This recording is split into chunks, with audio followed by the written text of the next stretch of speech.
quelque chose qui n'a rien à voir avec ce que je fais maintenant. Je voulais être journaliste sportive.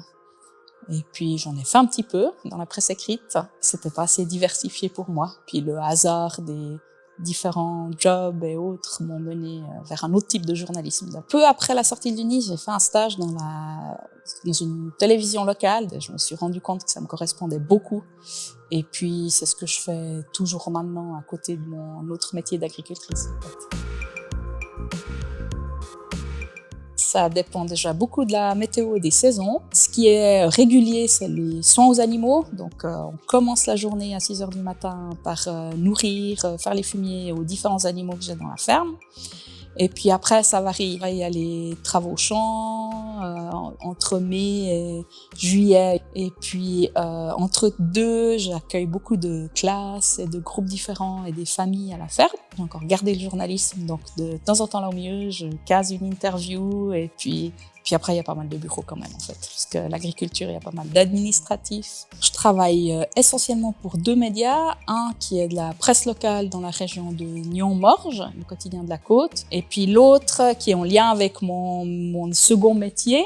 Donc, agricultrice, le journal s'appelle Agri. C'est encore une autre activité que j'ai commencé quand j'ai quitté mon job fixe de journaliste et puis que je suis revenue sur le domaine agricole familial. C'est que j'ai commencé à collaborer pour les pompiers de ma région. À l'Université de Neuchâtel, j'ai commencé en 2004 en lettres.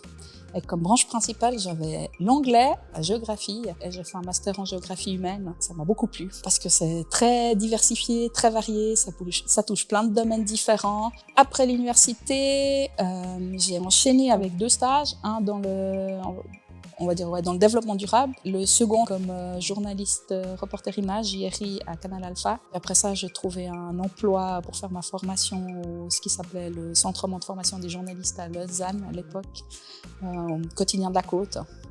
Et puis après, l'agriculture, où là, j'ai aussi dû me former pour reprendre le domaine agricole.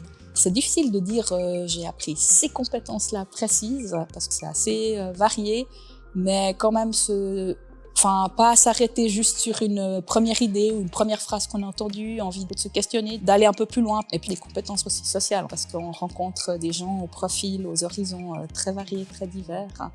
Et on s'adapte à un autre environnement. D'aller au bout, au fait, aussi, de certaines choses. Au bout d'un dossier qu'on doit rendre, au bout d'un projet, au bout des études, tout simplement. Ça serait de profiter des journées portes ouvertes ou des stands d'information quelque part. Enfin, c'est d'aller se renseigner, clairement, avant de choisir. Et puis, un conseil qui est hyper important, c'est pas de faire comme le copain ou la copine, c'est vraiment de choisir quelque chose que tu as envie de faire, que tu as envie d'apprendre.